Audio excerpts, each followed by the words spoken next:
តោះពុកម៉ែបងប្អូនដែលមានបំណងចង់មកលេងខេត្តព្រះវិហារនេះឱកាសបន់ជោឆ្នាំថ្មីខាងមុខនេះកុំភ្លេចមកលេងសង្ក្រាន្តអាកាសាផងណានៅឆ្នាំនេះរីសតអាកាសាគេមានរៀបចំសង្ក្រាន្តណាបងប្អូននិយាយទៅគឺសង្ក្រាន្តបែបព្រៃភ្នំតែម្ដងចា៎បងប្អូនធ្លាប់ទៅលេងសង្ក្រាន្តបែបនៅទីក្រុងនៅទីរំខេត្តនៅរាជធានីអីលើកនេះបងប្អូនសាក់មកភ្លក់រសជាតិមកលេងសង្ក្រាន្តនៅព្រៃភ្នំម្ដងមើលថាសប្បាយប៉ុណ្ណាគោលបំណងក្នុងការរៀបចំសង្ក្រាន្តរយៈពេល3ថ្ងៃថ្ងៃទី14 15 16ខាងមុខនេះខ្ញុំជឿថាបងប្អូនច្បាស់ជាយល់ពីវត្ថុបំណងដូចគ្នាស្រាប់ទៅហើយគឺយើងចង់រក្សាប្រពៃណីទំនៀមទម្លាប់វប្បធម៌ក៏ដូចជាអត្តសញ្ញាណជាតិខ្មែរយើងដូច្នេះហើយក្រុមការងាររបស់អាកាសាគាត់បានផ្សារភ្ជាប់ជាមួយសកម្មភាពជាច្រើនមានការលេងល្បែងប្រជាប្រិយខ្មែរដូចជាចឈូងទាញព្រាត់លាក់កន្សែងលោតបាវវាយក្អមចាប់កូនខ្លែងពង្រត់កូនក្រមុំនិងល្បែងកំសាន្តបាល់ខ្មែរជាច្រើនទៀតទន្ទឹមនឹងការចង់ថែរក្សាអត្តសញ្ញាណជាតិនេះយើងខ្ញុំទាំងអស់គ្នាមិនអាចមិនអើពើទៅលើស្ថានភាពប្រទេសយើងដែលកំពុងជួបរឿងបែបនេះបានទេដូច្នេះហើយគោលបំណងទី2នៅក្នុងការរៀបចំសង្ក្រាន្តនេះគឺបានបែងចែកថវិកាចំណេញទទួលបានពីការលក់ភេសជ្ជៈនិងការលក់អ្វីផ្សេងទៀតនៅក្នុងការប្រារព្ធធ្វើសង្ក្រាន្តនេះ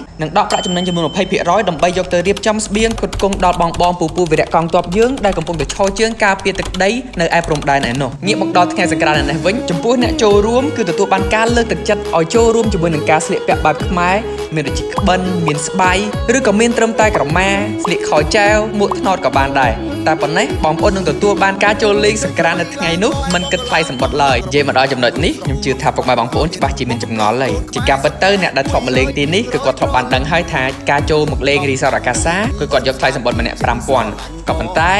ការយកថ្លៃសម្បត្តិហ្នឹងគឺអាចយកទៅដូរភេសជ្ជៈឬក៏របស់ញ៉ាំអីផ្សេងមកពិសាវិញបានទេមិនខាតអីទេពុកម៉ែបងប្អូនខ្ញុំជឿថាចំណុចពិសេសមួយដែលតាក់ទាញឲ្យអ្នកចូលរួមមកលេងថ្ងៃសក្រាន្តអាកាសា2ថ្ងៃមុនកន្លងផុតទៅនេះគឺប្រកាសជាមានការរំលេងកំសាន្តហើយដូច្នេះហើយសង្ឃឹមថាពុកម៉ែបងប្អូនមកចូលរួមរំលេងកំសាន្តរយៈពេល3ថ្ងៃខាងមុខនេះមកឲ្យបានច្រើនគ្រប់គ្នាទៀតសោតពុកម៉ែបងប្អូនដែលមកលេងនៅទីនេះក៏ដូចជាបងប្អូនក្មេងៗយុវវ័យជំនាន់ថ្មីក៏ដោយចំពោះខ្ញុំផ្ទាល់គឺពិតជាចង់ឃើញការរំលេងបែបទម្រង់ចង្វាក់ខ្មែរមែនទែនព្រោះអីចង្វាក់ខ្មែរយើងគឺមានច្រើនមែនទែនមិនថាតឡុងឡាំលាវសារវ៉ាន់កន្ទ្រឹមរំវងនិយាយទៅគឺមានច្រើនណាបងប្អូនមានរំក្បាច់អីទៀតពុកម៉ែបងប្អូនឬក៏បងប្អូនយុវវ័យជាពិសេសសាសានុសិស្សដែលគាត់បានហាត់រៀនចេះដឹងរបៀបរំពីក្បាច់នីមួយៗច្បាស់លាស់គឺចង់ឃើញគាត់រំថ្ងៃហ្នឹងមានគ្នាមកចូលរួមច្រើនហើយច្បាស់ជាអ្នកចូលរួមក៏ដូចជាខ្ញុំផ្ទាល់នេះមើលឃើញទស្សនីយភាពមួយហ្នឹងគឺសប្បាយចិត្តហើយនឹងទទួលស្វាគមន៍ខ្លាំងជាក់ជាមិនខានតាក់តងទៅនឹងអាកាសធាតុខ្ញុំជឿថាបងប្អូនរងថ្ងៃនេះវារៀងរអាជាមួយនឹងអាកាសធាតុវារីកក្តៅបន្តិចមែនក៏ប៉ុន្តែយើងមានរបស់ពិសេសមួយនៅថ្ងៃនោះគឺមានការរៀបចំប្រព័ន្ធទឹកបាញ់ពីលើមកអញ្ចឹងនៅពេលបងប្អូនរំនៅកន្លែង